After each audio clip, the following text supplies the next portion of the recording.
we've got a dog that's got an ailment here. It's Mr. Bosco. He's always dealt with its fungal infection in his ears, yeast infection, and have taken him to the vet numerous times, but they do just about the same thing, and we've used this in the past, and we seem to have pretty good luck with it. So he knows what's about to happen. Yeah, he knows what's up. So just go to Walmart and they're just dog ear wipes.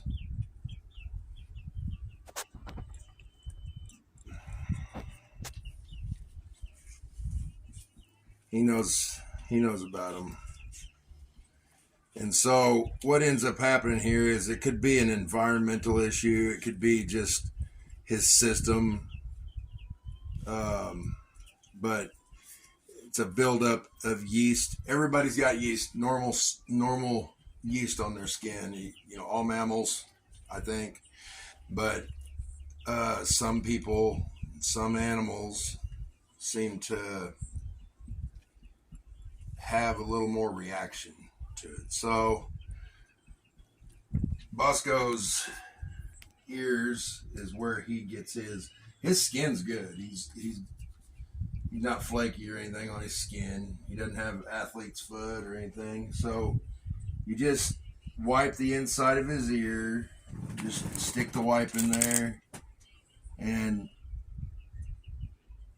it'll feel good to him too. Well, it comes back pretty nasty. That's not me not taking care of my dog. That's the yeast.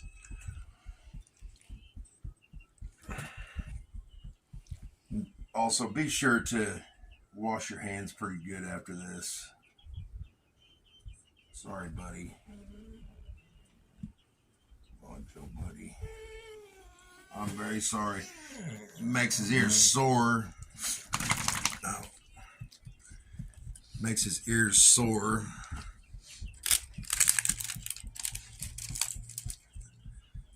And just kind of keep doing it. You're not going to get it all out, and you don't want to do that anyway because it's just gonna irritate the tissues in his ears and the structure in his ear. You want to be careful with it anyway. It's very sensitive. I'm just being very gentle in there. So it's cleaning up pretty good. So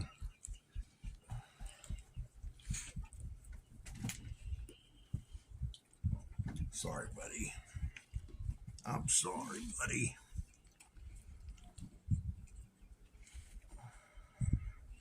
And it's generally a good idea to do both. And since he's on this side, you're going to get some pretty nasty stuff come out of both ears.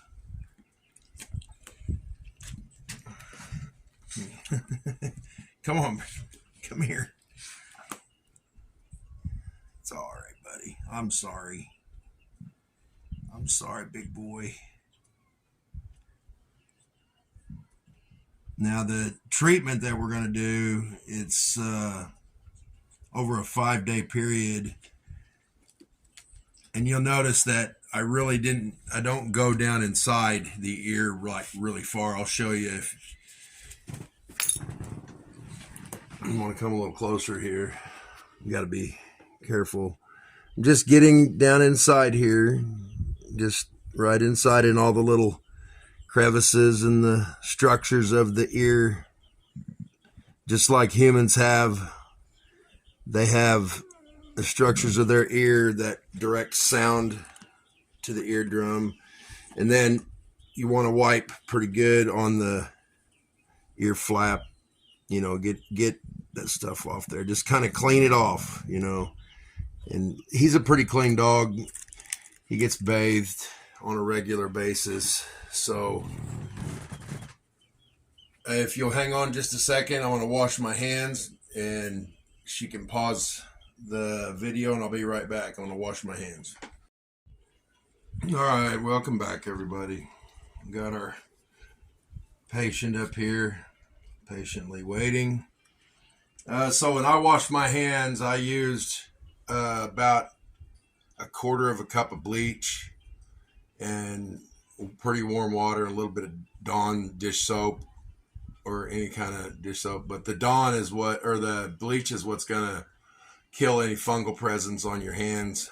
I'm not using that on him. I'm gonna use an actual over-the-counter medication.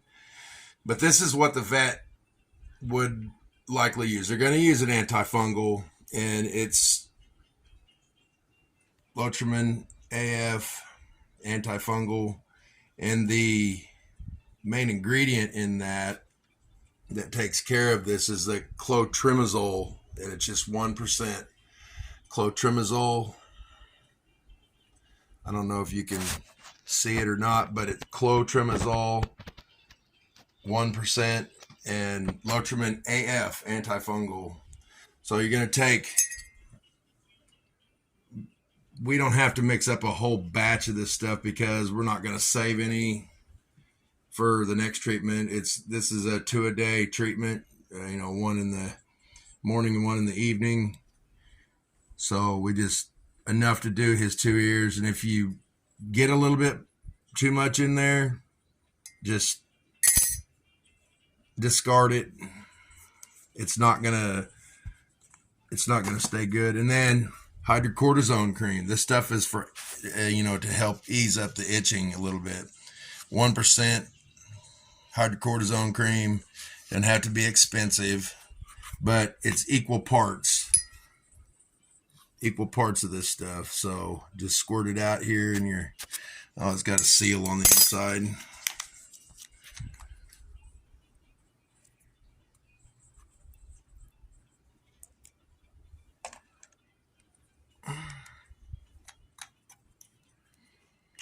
There we go. Just, you don't have to, you can just eyeball it. Doesn't have to be perfect.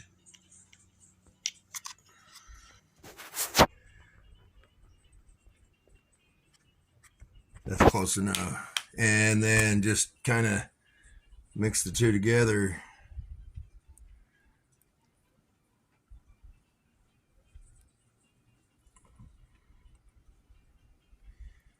And you'd be surprised at how this stuff will help even human itchiness.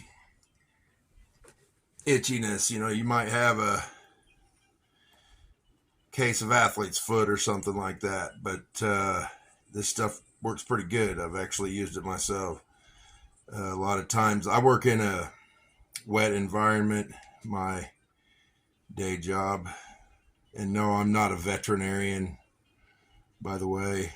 I just know what to do here. Anyway, my day job, sometimes my feet get wet, so I gotta kind of keep an eye on that. If I don't, I get athlete's foot pretty bad, pretty quick, and it'll get out of control.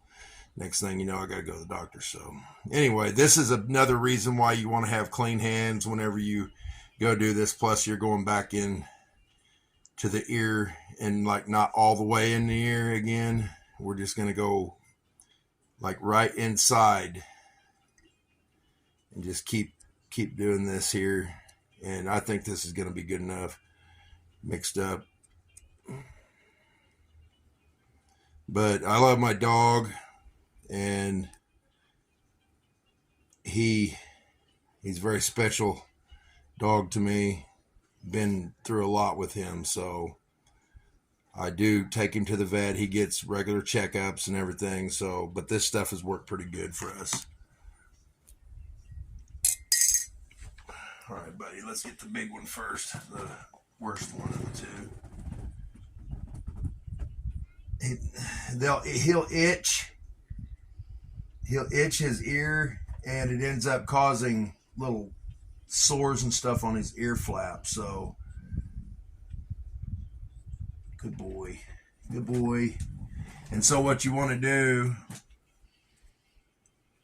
is just kind of massage that ear, and I'll show you on this ear here in a second when you can see it a little bit better. And what you have on your, he's already mad at me. So we're gonna, the one y'all can't really see, but come here, buddy. Come here. So you just kind of take, and this is probably a little too much, just kind of wipe it on the ear flap. And I'll come back to that in just a second. And then wipe this in there.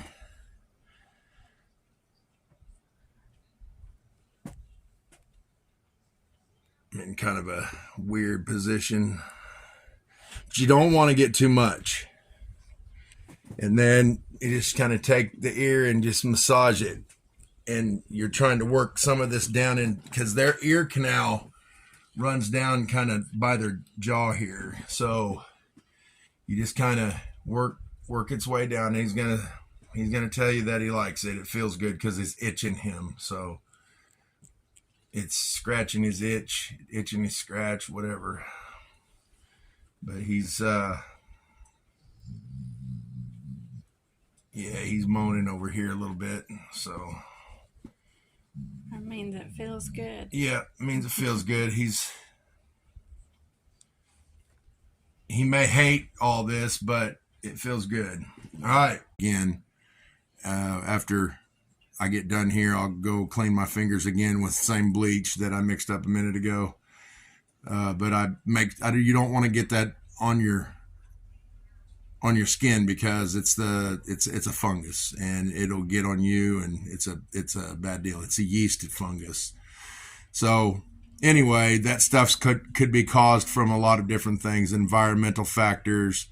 Also, if you have dogs that lick each other in the ears, you want to stop that, because you don't want, it's a moist environment, and they're going to, and plus his body temperature, the two together it's a ripe haven to start producing a fungus there, and next thing you know, you'll have a dog that's got a yeast infection. So make sure that you knock that off. And same with cats, any of your warm-blooded animals that they play around, bite each other in the ear. If you have a dog or a cat or a cow or a horse or a pig or a pet fly, and they're itching their ears, then you may want to take a peek in there and see if they're irritated, see if there's a buildup of yeast that's going to be kind of a black mucky looking stuff that's in there. But you just want to make sure that they're comfortable, because that stuff can get out of control and it can cause a lot of damage internal. And I mean, I love my buddy, so you just want to make sure that your pets are handled good. Anyway, thank you guys for tuning into this. You got any questions, please ask in the comments. And we should probably put maybe down there too, I don't know if it's allowed, but the two products that we used for this thing, and we just got them at your favorite Big W store. It's probably about the cheapest place to get it. So anyway, I appreciate you guys tuning in. We'll see you later.